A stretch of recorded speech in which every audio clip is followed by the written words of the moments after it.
Rumah Sakit Aisyah Bojonegoro dan seluruh jajarannya, bapak-bapak, ibu-ibu, segenap karyawan RSA Bojonegoro yang dimuliakan Allah. Alhamdulillah, pada kesempatan ini kita masih diberikan oleh Allah Subhanahu wa taala nikmat yang berupa iman dan Islam, nikmat yang berupa kesehatan dan kesempatan, sehingga kita masih bisa mengikuti kajian tarjih Ramadan RSA Bojonegoro hari yang kedua dalam keadaan sehat walafiat.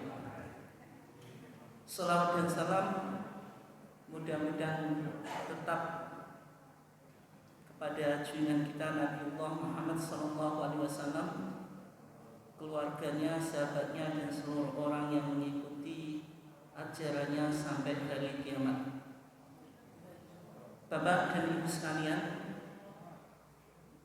yang dimuliakan Allah, untuk materi hari yang kedua dari rangkaian kajian ketarjian RSA Bojonegoro, yaitu kita akan mengangkat sebuah topik tentang fikih puasa menurut tarjih Muhammadiyah. Tapi sebelumnya, ketika kita bicara tentang ibadah puasa yang menjadi dasar kewajiban ibadah puasa, sebagaimana Bapak dan Ibu sekalian sudah hafal ayatnya, yaitu Quran Surah Al-Baqarah ayat 183. Allah Subhanahu wa taala berfirman, "Ya ayyuhalladzina amanu kutiba 'alaikumus syiyamu kama kutiba 'alal ladzina min qablikum la'allakum tattaqun." Ini ayat yang sering disampaikan oleh para dai mubarak di momentum bulan Ramadan. Tapi menariknya ayat ini bila kita cermati, maka di sini ada perintah dari Allah, sehingga Allah memberikan khitab atau seruan kepada orang yang beriman untuk berpuasa. Ya ayyuhalladzina amanu, itu seruannya ditujukan kepada orang-orang yang beriman. Siapa yang menyeru? Yaitu Allah. Kemudian yang diserukan atau diperintahkan itu apa? Kutiba alaikumus syiyam, diwajibkan atas kamu sekalian untuk melakukan ibadah puasa. Bagaimana detail pelaksanaan ibadah puasa itu nanti yang kita akan kaji. Tapi yang menarik, di sana dijelaskan juga bahwasanya puasa itu bukan ibadah yang hanya dibebankan kepada umatnya Nabi Muhammad, tapi juga dijelaskan kama kutiba 'alal ladzina min qablikum, sebagaimana yang telah diwajibkan atas orang-orang sebelum kamu. Sehingga umat sebelum umatnya Nabi Muhammad ada ahlul kitab, yaitu al-Yahudi wan Nasara, orang-orang Yahudi dan Nasrani itu sudah memiliki tradisi berpuasa. Hanya saja waktu dan pelaksanaannya yang berbeda. Tapi yang menarik, Bapak dan Ibu sekalian yang dimuliakan Allah, kenapa Allah Subhanahu wa taala perlu untuk menjelaskan bahwasanya puasa itu tidak hanya diwajibkan kepada orang yang beriman. Karena puasa itu sebenarnya ibadah yang berat atau yang mudah. Cukup berat, apalagi ayyam ma'dudat, hari-hari tertentu, yaitu hari sebanyak berapa? 1 bulan, bisa 29 atau 30, itu cukup berat. Sehingga Allah Subhanahu wa taala ketika memerintah puasa itu dijelaskan kama kutiba 'alal ladzina min qablikum, bahwasanya kewajiban berpuasa itu tidak hanya diwajibkan atas umat Nabi Muhammad. Supaya apa? Supaya memberikan dukungan secara psikologi bahwasanya puasa itu menjadi mudah. Kalau kewajiban itu yang berat tetapi dibebankan untuk semua umat, secara psikologis kita akan termotivasi atau menganggap puasa itu menjadi mudah. mudah meskipun apa? Sebenarnya susah. Sehingga ketika Allah Subhanahu wa taala memerintahkan ibadah puasa, itu juga dijelaskan bahwasanya puasa telah diwajibkan atas umat-umat sebelum kita.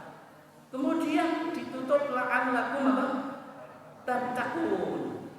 Bahwasanya purpose and goal of fasting, tujuan yang ingin direalisasikan ketika kita melalui madrasah Ramadaniyah, School of Ramadan ini, bagaimana kita menjadi pribadi yang muttaqin, menjadi to be muttaqin, menjadi pribadi yang memiliki high level of spiritual development, tingkatan spiritualitas yang cukup tinggi, sehingga dikatakan apa? La'allakum tattaqun. Itu illatul barizatun minas shaum, tujuan yang paling esensial dari pelaksanaan ibadah puasa. Sehingga kalau kita lihat di dalam slide itu ya, yang merintahkan puasa, perintahnya adalah perintahnya dari Allah.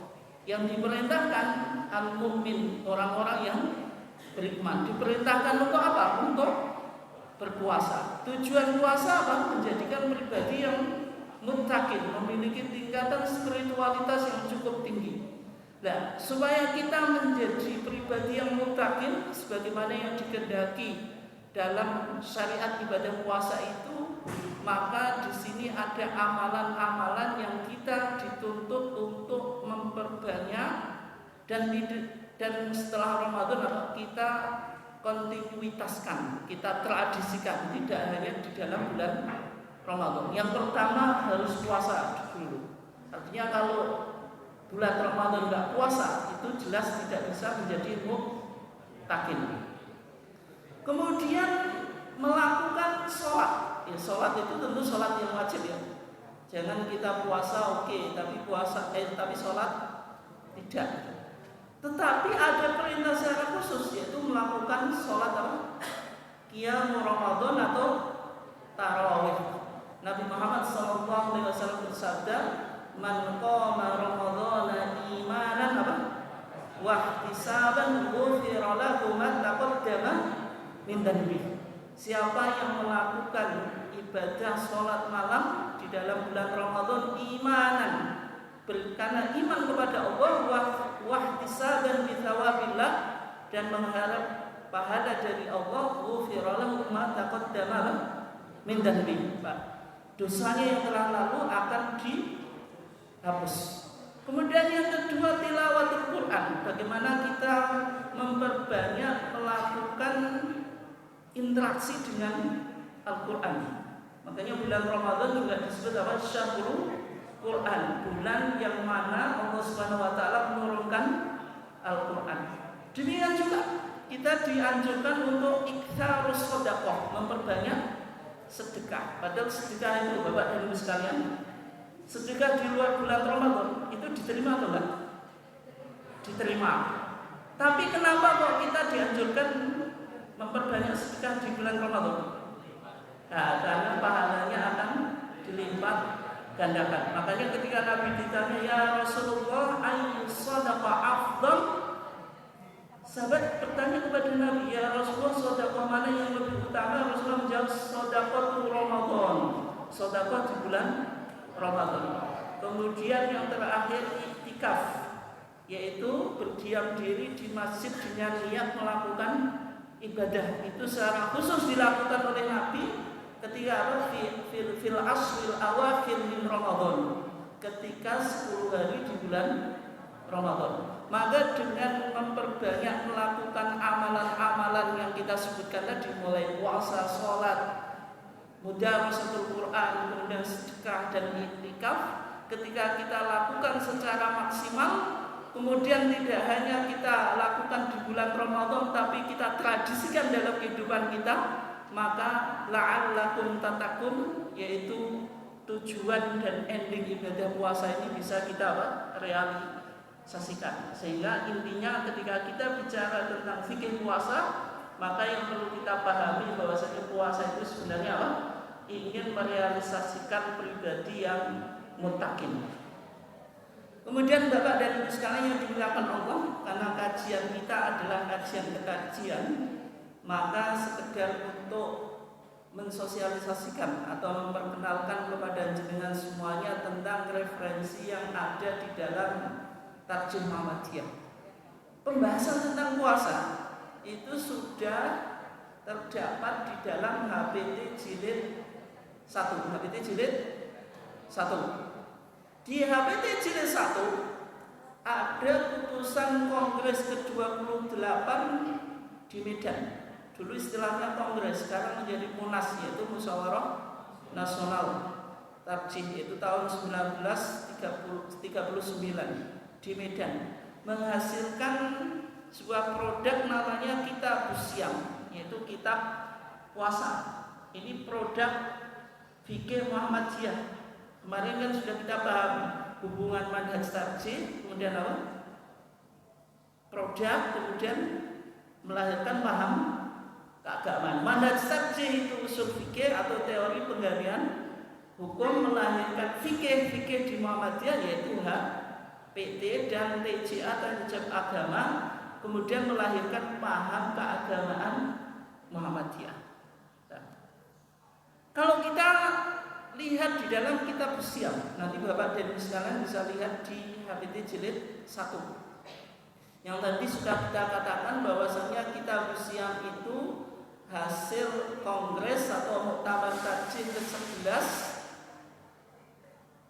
atau ke-28 di Medan tahun 1939.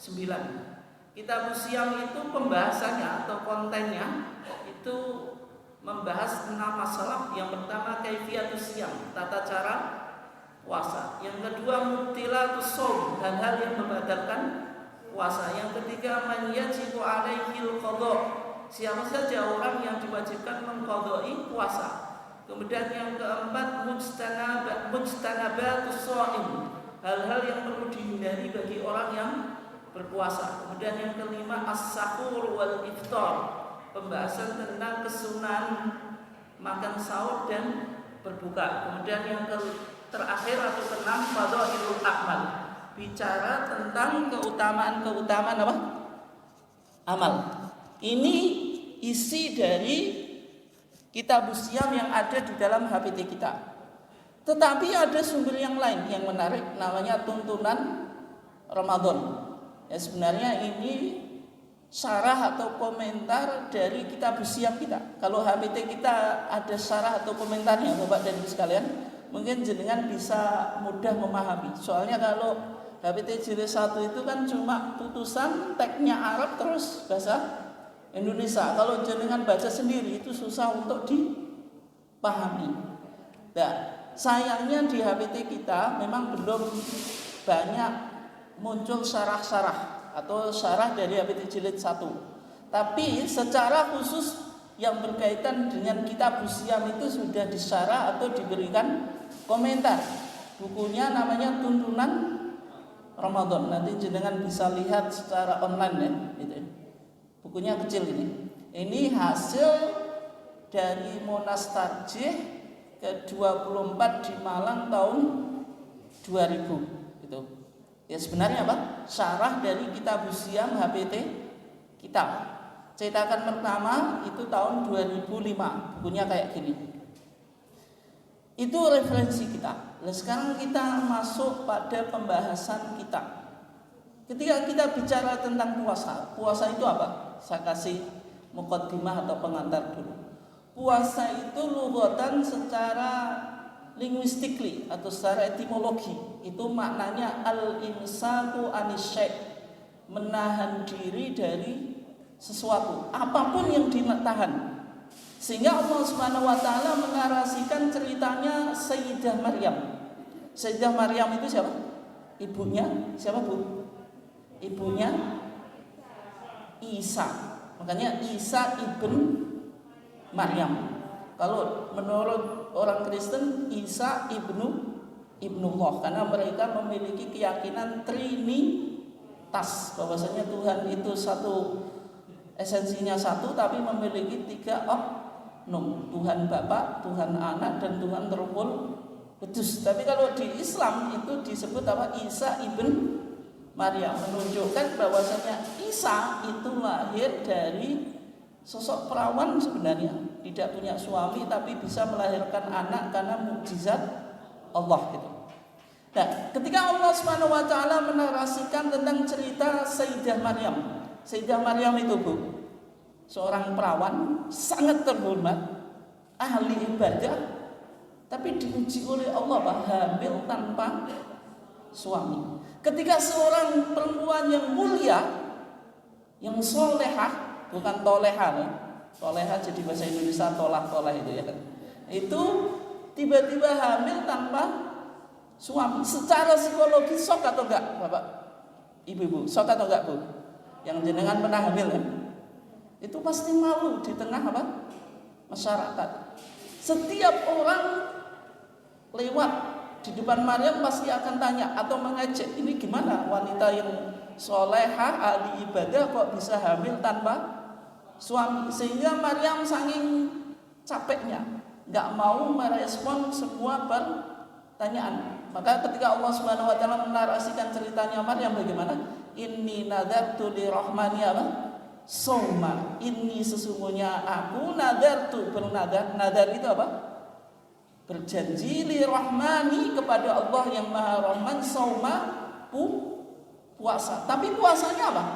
Ai imsakan adil kalam. Maksudnya Maryam berdiam, tidak mau berbicara. Itu maksudnya puasa dari ngomong atau berbicara. Nah, sehingga ibadah puasa itu secara bahasa pokoknya apa? Menahan diri dari segala sesuatu.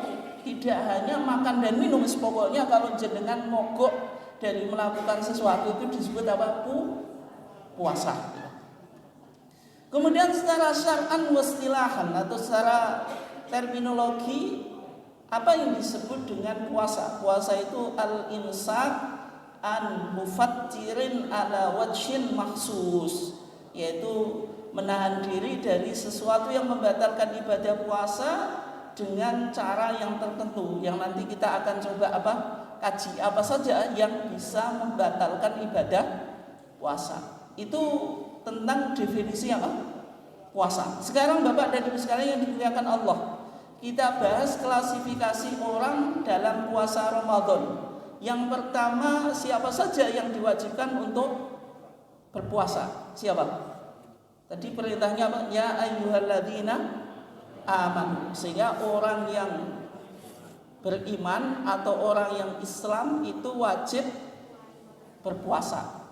Yang pertama harus muslim, baik laki-laki atau perempuan. Yang kedua mukallaf. Mukallaf itu apa?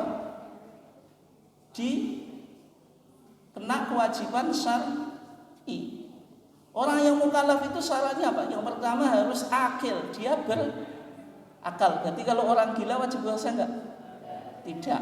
Yang kedua balik.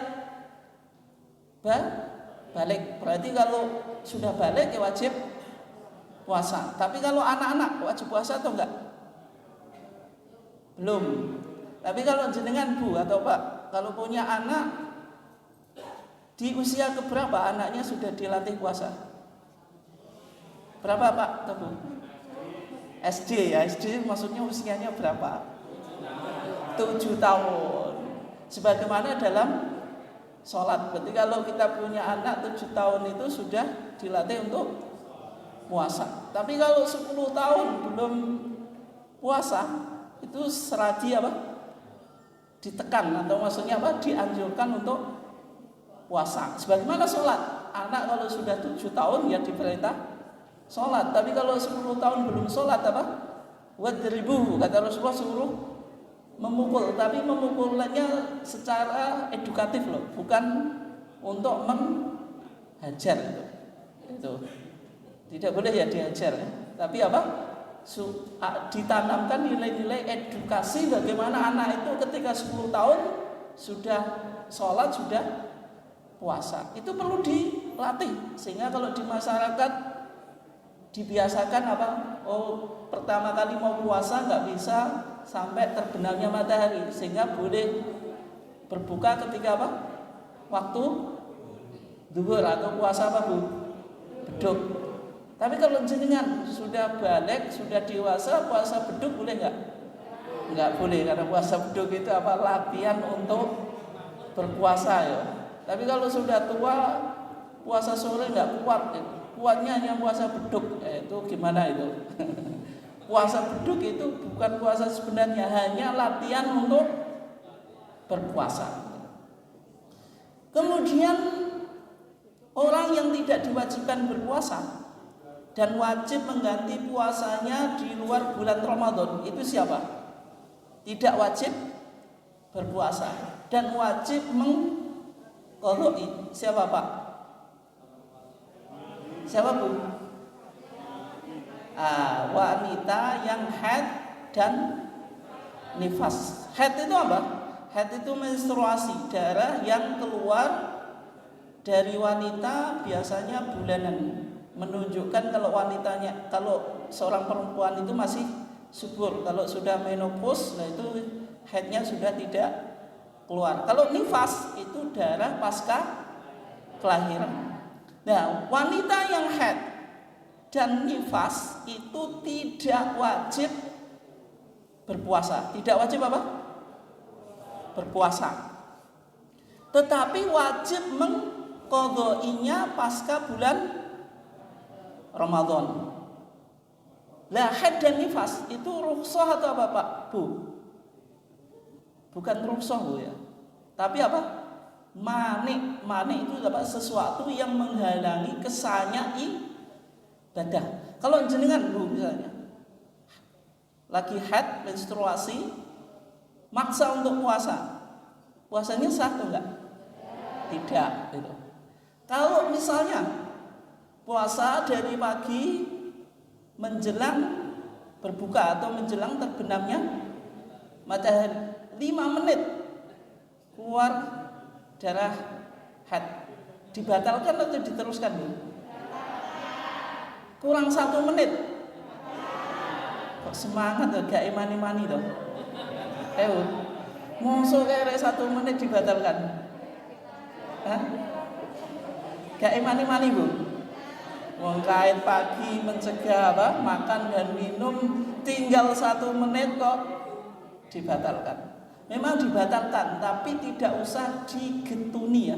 Tidak usah digetuni. Yang sudah dilakukan itu insya Allah dapat pahala dari Allah. Meskipun jenengan wajib mengqadha'i. Wajib apa? Mengqadha'i. Kenapa? Karena tadi waktu puasa itu min tulu'il fajri, dari terbitnya fajar ila ghurubis syamsi, sampai terbenamnya matahari. Meskipun tadi kurang 5 menit atau kurang 1 menit kan belum terbenam matahari. Yang menjadi pertanyaan Bu, ini pertanyaannya saya kasih khusus untuk ibu-ibu dulu Pak, karena ini berkaitan dengan kewanitaan, tidak ke laki-lakian. Ini berkaitan dengan kewanitaan. Bu, kenapa wanita itu mengqadha'i puasa, tidak mengqadha'i sholat? Kalau jenengan haid itu puasanya diqadha'i, sholatnya diqadha'i atau enggak? Enggak. Kenapa? Kenapa Bu? Kenapa? Oh, mau ditanyakan. Mau saya tanya kok malah ditanya. Nah, itu. Ya, kenapa? Jawabannya. Ketika Aisyah, ini tokohnya Aisyah. Kenapa Aisyah? Karena Aisyah itu apa? Istrinya Nabi. Sehingga Aisyah itu sering menjadi tempat untuk mengajukan pertanyaan atau meminta fatwa, terlebih setelah masa Nabi. Sehingga kalau kita bicara tentang soal kewanitaan, sosoknya Aisyah. Ketika kita bicara sholat lain nanti, sholat malam, sosoknya siapa? Ahlinya Aisyah. Kenapa kok Aisyah itu seorang ahli yang bisa menceritakan sholat malamnya Rasulullah? Kenapa Pak atau Bu? Kenapa Bu? Istri. Nah kalau istri kenapa? Bukankah sahabat yang laki-laki juga tahu sholat malamnya Rasulullah? Ya, karena sholat malam itu secara umum dilakukan secara publik atau private atau privasi. Privasi secara umum lebih banyak dilakukan di rumah. Ketika di rumah siapa saksi kuncinya? Istrinya, yaitu Aisyah. Maka setelah Aisyah ditanyanya, kenapa wanita itu kalau haid tidak puasa dan tidak sholat, tapi puasanya diqodoi, sholatnya tidak? Jawabannya Aisyah, kunna nu'maru, kita diperintah biqodoi shom, untuk mengqodok puasa, wala nu'maru biqodoi sholat, dan kami tidak diperintah untuk mengqodoi sholat. Yang bicara siapa? Aisyah. Tapi ucapan yang bisa dijadikan dalil itu ucapannya Rasulullah atau ucapannya Aisyah? Nah, tapi dalil kita kok ucapannya Aisyah, Bu? Yang wahyu itu ucapannya siapa? Rasul. Ucapannya Aisyah wahyu atau enggak? Tidak. Tapi kenapa kok kita jadikan dalil? Gimana, Bu? Oh, tanya jawab. Ya, biar ada interaksi, Bu, ya. Biar jenengan juga berpikir. Jawabannya gini ya.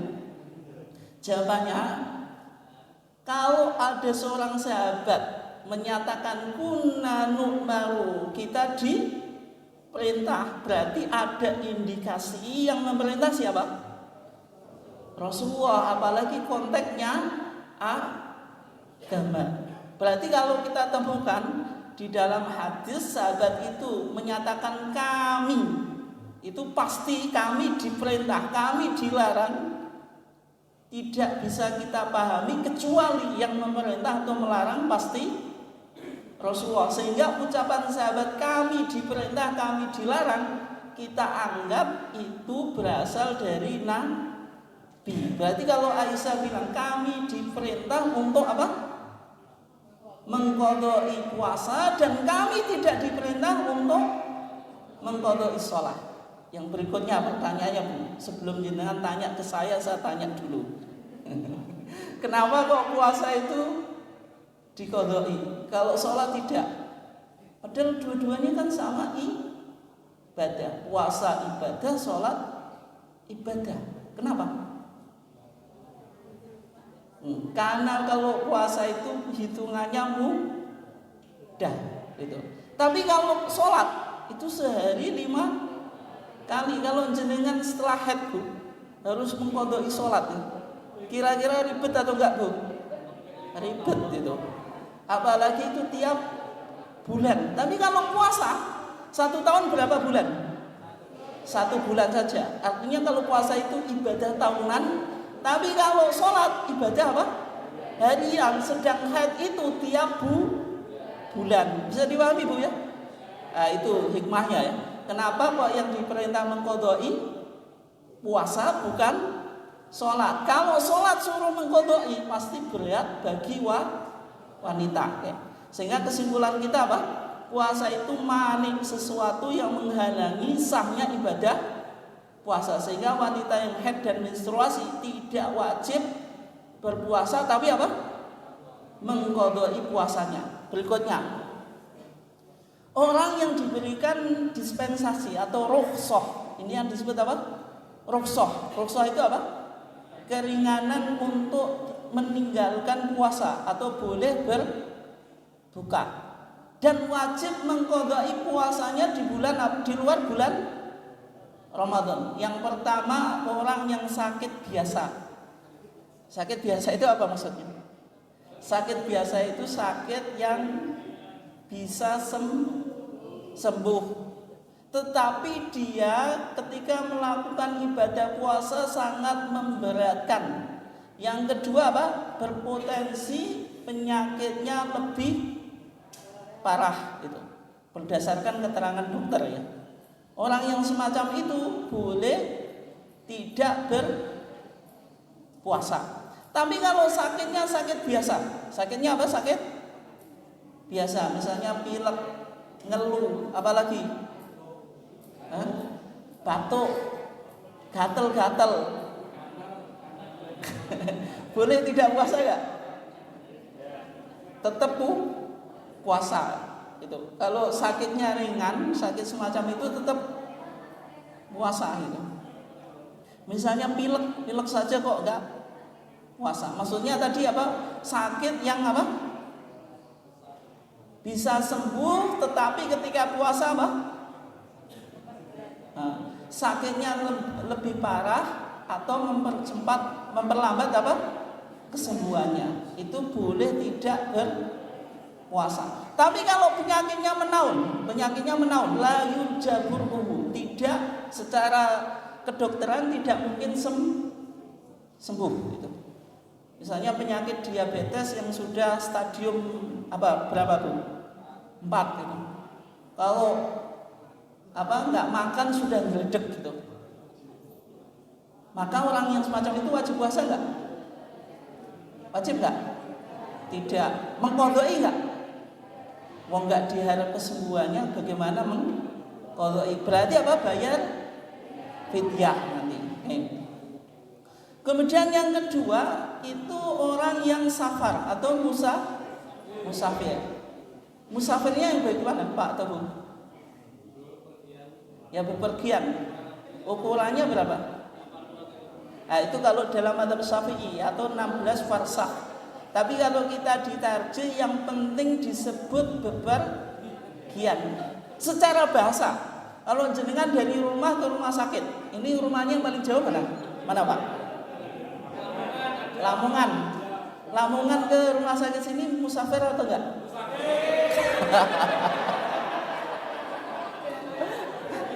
Tanda Lamongan dari sini belum musafir. Kenapa kok belum musafir? Secara bahasa, orang yang musafir itu bawa tas, bawa koper, bawa perbekalan. Ya kalau jenengan dari Lamongan ke sini bawa koper, bawa perbekalan itu bisa disebut musafir. Oke ya. Jadi makna siapa yang disebut musafir itu kembali kepada bahasa. Di antaranya secara bahasa ini disebut musafir. Tapi kalau jenengan dari Lamongan yang mungkin masih dekat dari sini, ketika ditanya ya pasti tidak musafir. Tapi kalau kita ke Surabaya, pasti semua kita sepakat untuk mengatakan bahwasanya dia musafir. Tapi pertanyaannya Pak atau Bu, jenengan ke Surabaya atau mungkin ke Jakarta, sekarang alat transportasi cukup canggih, bisa naik bis, kalau ke Jakarta bisa naik pesawat atau naik kereta api. Secara umum jenengan capek atau enggak? Enggak. Nah, sehingga yang lebih baik puasa atau enggak? Nah itu lihat jenengan. Artinya kalau jenengan capek, meskipun naik bis ke Surabaya, tapi cukup melelahkan, boleh untuk berbuka. Tapi kalau misalnya tadi kuat untuk puasa, lebih baik puasa atau buka? Kenapa lebih baik puasa? Kenapa Pak atau Bu? Daripada qadai. Kenapa Pak? Jawabannya ya. Sekarang jawabannya, jenengan puasa di bulan Ramadan dengan mengqadai berat mana? Berat qadha. Kenapa Bu? Ya karena qadha itu jenengan puasa sendiri, temannya pada makan. Tapi kalau jenengan puasa Ramadan semuanya puasa, sehingga puasa itu lebih baik ketika kita mampu pada saat apa? Safar. Tapi kalau terlalu melelahkan, apalagi membahayakan ya berbuka gitu. Oke. Dalilnya apa? Dalilnya faman kana minkum maridhan aw ala safarin fa iddatun min ayyamin ukhra. Barang siapa di antara kamu sakit atau dalam perjalanan, maka iddahnya atau bilangan puasa yang ditinggalkan itu di hari yang lain, maksudnya di luar bulan Ramadan. Ini sekedar contoh ya. Dulu pada masa COVID-19 ya, atau masa COVID dulu, Majelis Tarjih pernah memfatwakan bahwasanya orang yang tidak bergejala atau orang tanpa gejala OTG itu yang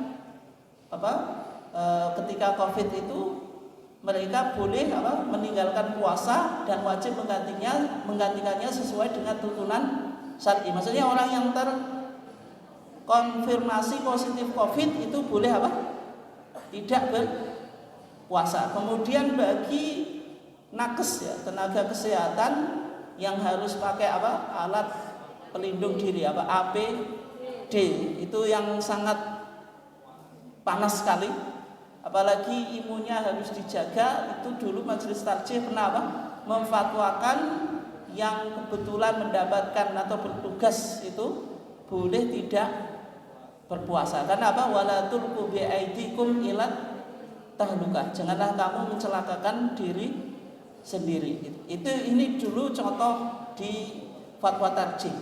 Kemudian yang terakhir ini, karena waktu kita pendek, yang kedua, orang yang boleh meninggalkan puasa dan menggantinya dengan fidyah. Fidyah itu memberi makan kepada orang miskin. Wa 'alal ladzina yutiqunahu fidyatun ta'amu miskin. Fidyah itu ukurannya 1 mud kurang lebih 6 ons, atau boleh makanan pokok sesuai dengan yang jenengan makan tiap harinya, Pak atau Bu. Jadi kalau jenengan tiap harinya makannya lauknya tempe atau tahu, ya fidyahnya kira-kira semacam itu.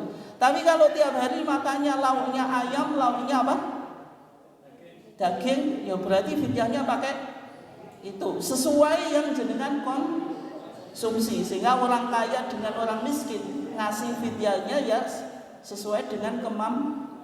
Jangan orang kaya fidyahnya kayak orang miskin, atau orang miskin suruh fidyah kayak orang kaya. Itu harus proporsional ya.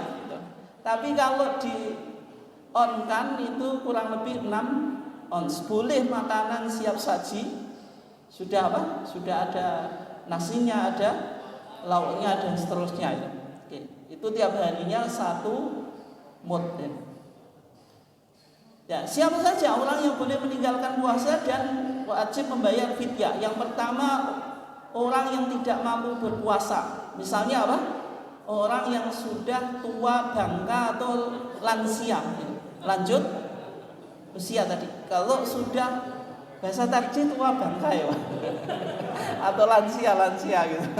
Lanjut usia, yang betul lanjut usia atau usia lanjut?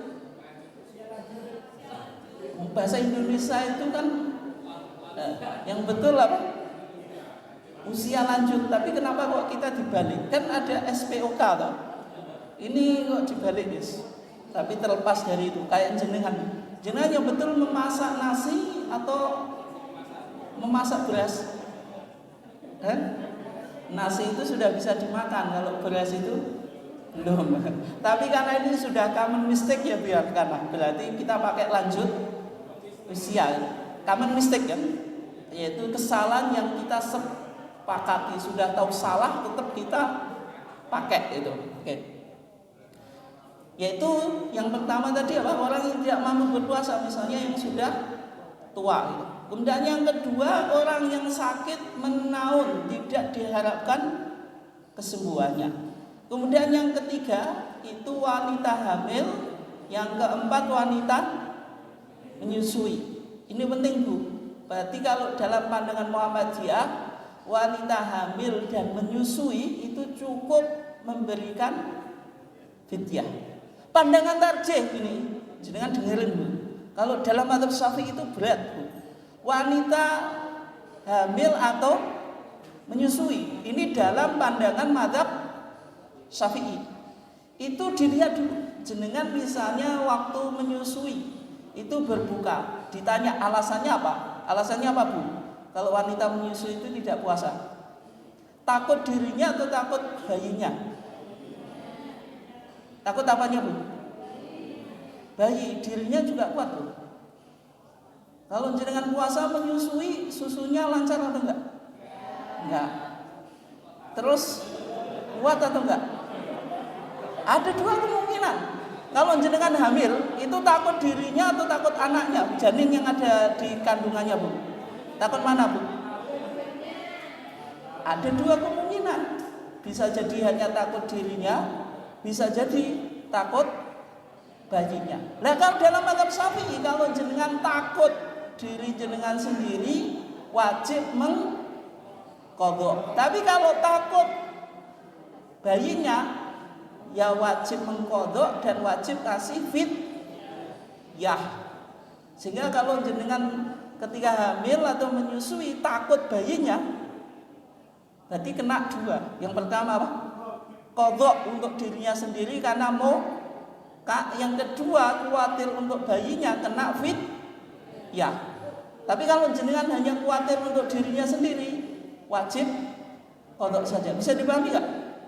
Tapi kalau ditarjih, putusan kita, wanita hamil dan menyusui itu cukup apa Bu? Bayar fidyah. Putusan ini lebih memudahkan Bu.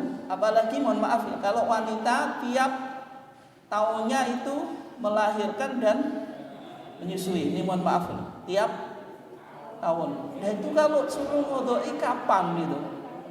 Suruh ngodoinya apa? Kapan? Dan itu. Sehingga pandangan tarjih kalau wanita hamil dan menyusui apa? Cukup bayar fidyah. 4 orang ini masuk di dalam firman Allah bahwa 'alal ladzina yutiqunahu fidyatun ta'amu miskin. Dan atas orang-orang yang mampu melaksanakan puasa tetapi susah, maksudnya terlalu berat, membayar fidyah, memberi makan orang miskin. Dalam ayat ini 4 orang. Yang pertama apa? Orang yang tidak mampu berpuasa karena tua. Yang kedua apa? Sakit. Menawan ini penting Pak atau Bu ya? Jenengan sering ketemu pasien ya. Nah kalau Pak Bari, Pak Salam nggak ada, siapa ditanya? Yang ditanya kan jenengan toh. Kan nggak bisa jawab gimana? Berarti yang kedua apa? Orang yang sakit menawan. Yang ketiga wanita hamil dan menyusui. Karena waktu kita terbatas, untuk selanjutnya sesi tanya jawab. Silakan Pak Bari.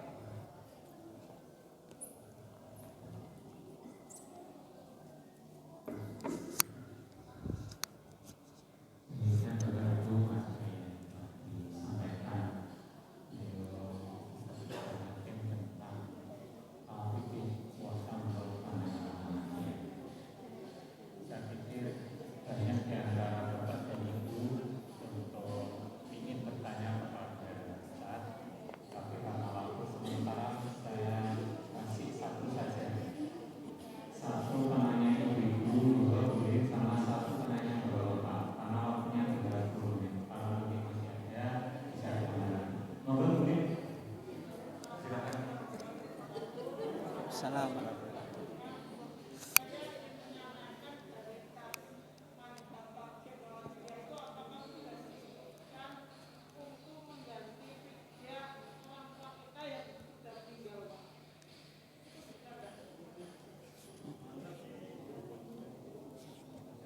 Langsung yang kedua. Langsung bapak-bapak dulu. Satu dari bapak-bapak. Kalau sementara pendengaran dari Bapak bisa ditambah dulu. Bapak, gimana ya? Saya tambah dulu, Bapak, boleh ya? Waalaikumsalam.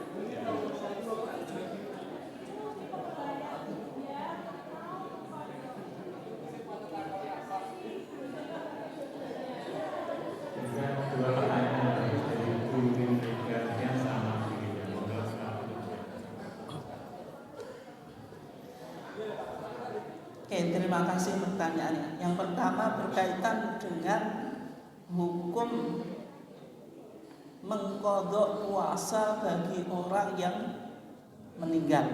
Hukumnya bagaimana? Orang yang meninggal itu kita lihat dulu. Ketika dia meninggal, dia punya tarikah. Tarikah itu harta warisan atau tidak. Ketika punya harta warisan, maka harta warisannya itu boleh digunakan untuk membayar fidyahnya. Boleh digunakan untuk membayar fidyahnya. Tapi ketika tidak meninggalkan harta warisan, kemudian keluarganya ingin berbuat baik kepada orang tuanya, bapak atau ibunya, itu bisa menggantinya dengan berpuasa. Apakah pandangan ini tidak bertentangan dengan firman Allah wa alaysa lil insani illa mas'a? Manusia itu tidak akan mendapatkan kecuali apa yang ia usahakan.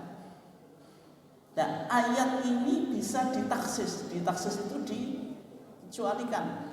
Rasulullah di dalam satu hadisnya, hadis Aisyah juga bersabda, man mata wa alaihi siyamun shoma anhu waliyuhu. Barang siapa yang meninggal, dia punya hutang puasa, maka walinya yang membayar puasanya atau mempuasai pun untuknya. Sehingga tadi dilihat, kalau misalnya ada dua cara ya. Pertama, bisa membayarkan fidyahnya. Kedua, ahli warisnya apa? Berpuasa. Tapi dari dua ini dilihat yang lebih mudah yang mana. Kalau misalnya punya ahli waris, punya harta warisan, berarti sebelum dibagi harta warisannya kepada ahli waris, diambil sesuai dengan apa tadi fidyahnya berapa gitu. Berapa hari dia meninggalkan apa?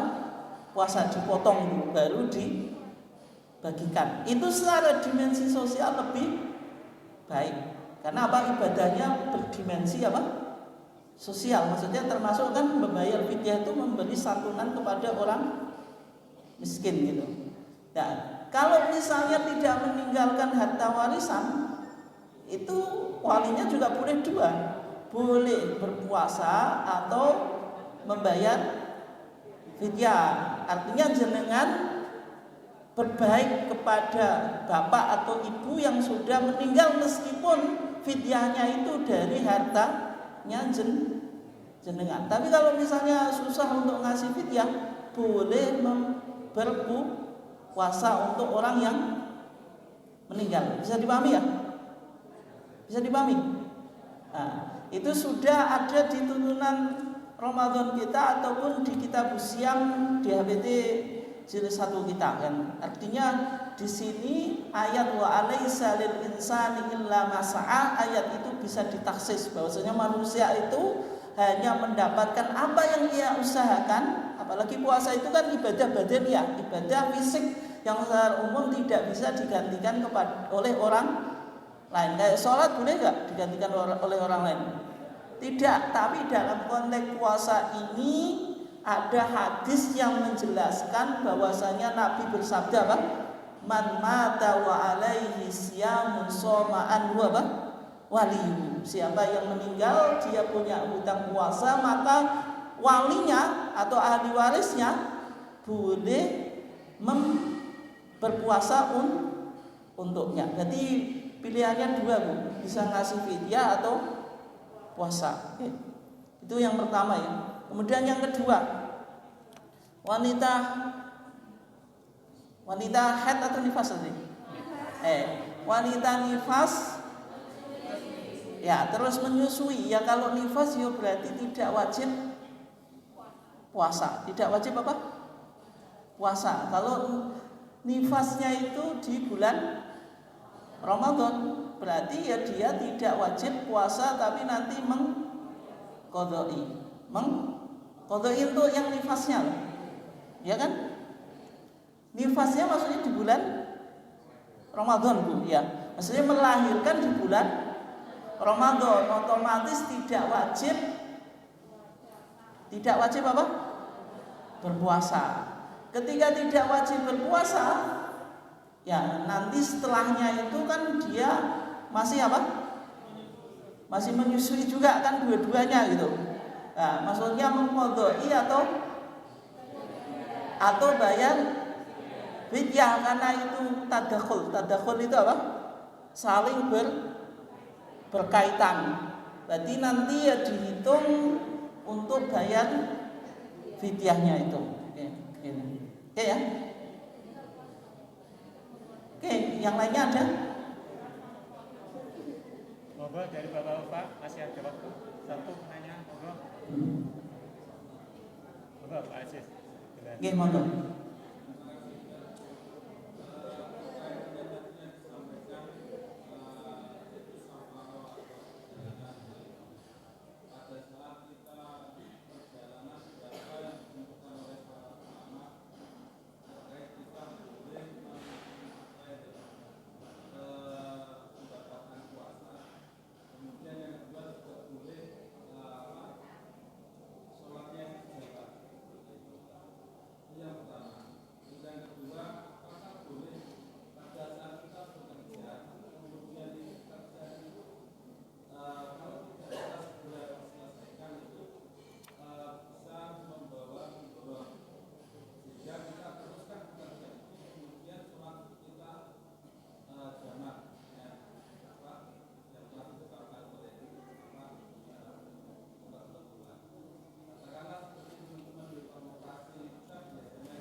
Ya.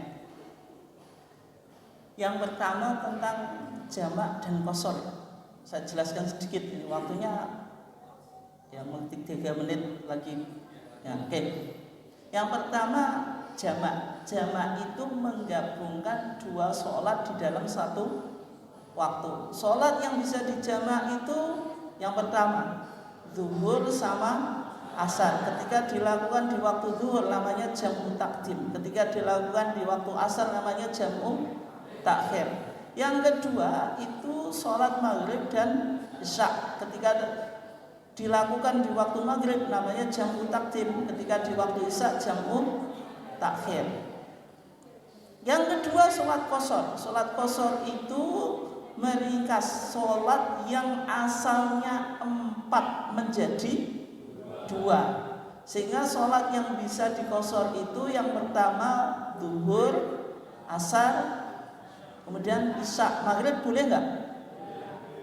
Maghrib itu 3 rakaat. Kalau jenengan qashar 1,5. Nah, setengahnya itu gimana cara melakukannya sehingga maghrib tetap 3. Nah, kalau qashar itu disyaratkan jenengan harus sudah safar, Wa idza darabtum fil ardi falaisa alaikum junahun an taksuru minas shalah. Artinya kalau safar itu kita sudah melakukan perjalanan. Jadi kalau jenengan mau musafir ke Surabaya, jenengan qashar di rumah belum boleh, Bu.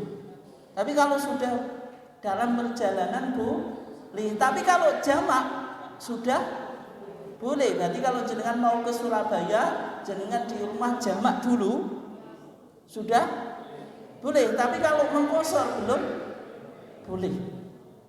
Dan sehingga penting tadi, berapa jaraknya ini? Dalam pandangan ulama itu ada beberapa pendapat. Yang pertama pendapat mazhab Syafi'i. Kalau mazhab Syafi'i sebagaimana yang umumnya diikuti di Indonesia, itu jaraknya harus 16 farsakhon, 16 farsah. 16 farsah itu kurang lebih 80 sampai 85 kilometer itu. Dalam pandangan mazhab Abu Hanifah itu perjalanan 3 hari 3 malam itu. Tapi kalau tarjih, karena hadisnya itu banyak, Pak, gitu.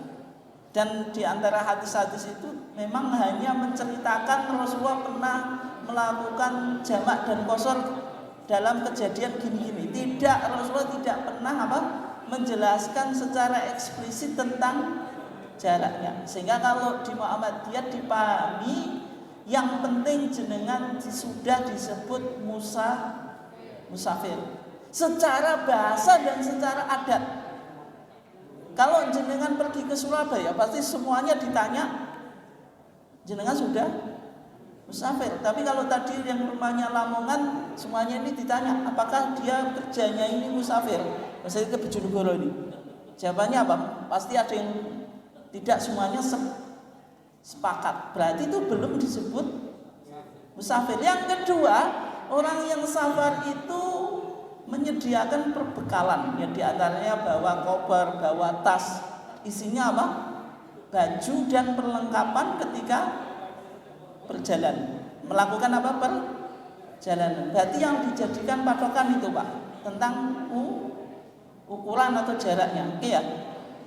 Secara bahasa atau secara adat itu. Tidak harus pakai tadi 85 km, bisa jadi kurang gitu.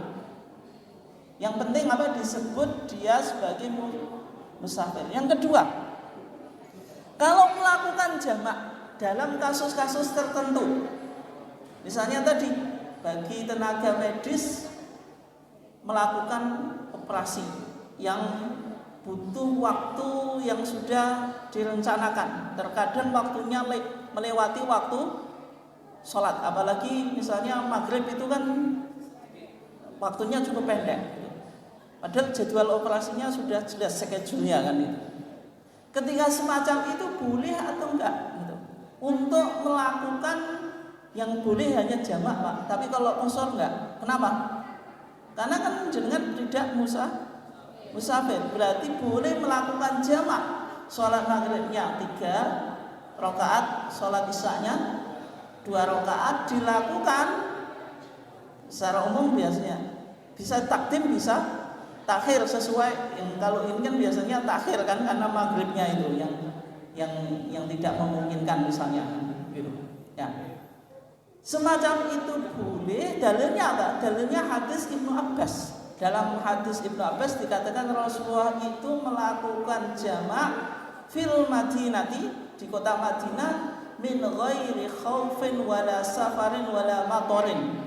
Rasulullah itu menjamak beberapa sholat di kota Madinah. Rasulullah domisilinya di mana? Di Madinah. Berarti Rasulullah musafir enggak? Tidak. Tapi min ghairi khaufin, tidak ada ketakutan, wala safarin, tidak melakukan perjalanan, wala matorin, bukan sebab hujan. Dan ketika Ibnu Abbas ditanya, kenapa Rasulullah melakukan jamak? Ibnu Abbas bilang apa? Allah yukhrija ummatahu, supaya tidak mempersulit umatnya. Sehingga di kasus-kasus tertentu itu kita boleh menjamak, tapi sama ulama dikasih syarat Pak. Syaratnya tidak menjadi kebiasaan. Contohnya, kalau festival misalnya karnaval itu kan 1 tahun sekali. Tapi yang lebih baik cari waktu sholat ya. Tapi misalnya nggak bisa, karena mungkin panitianya juga nggak mikir gitu, sehingga jenengan peserta harus mengikuti aturan panitia. Nggak sempat sholat di waktunya, itu tetap sholat tapi di jamak. Boleh nggak? Boleh. Kenapa? Karena yang penting tidak menjadi kebiasaan. Tapi kalau menjadi kebiasaan itu ya nggak boleh ya. Itu kan kasus-kasus tertentu. Ya. Nggih, monggo Pak.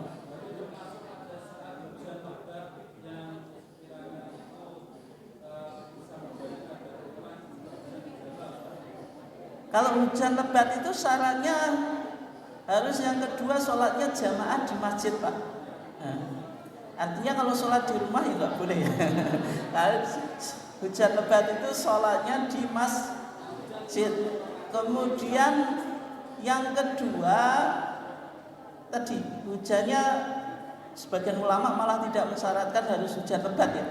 Yang kedua, kalau dalam mazhab Syafi'i boleh dijamak takdim. Kenapa? Karena hujan itu kan misalnya antara maghrib dengan isya itu yang secara umum ya takdim dulu karena terjadinya hujan di waktu maghrib, sehingga kalau kita pulang potensi tidak bisa kembali ke masjid gitu. Ya, memang diperbolehkan gitu. Oke. Mungkin sekian ya. Ya, kurang lebihnya mohon maaf dari saya. Wassalamualaikum warahmatullahi wabarakatuh.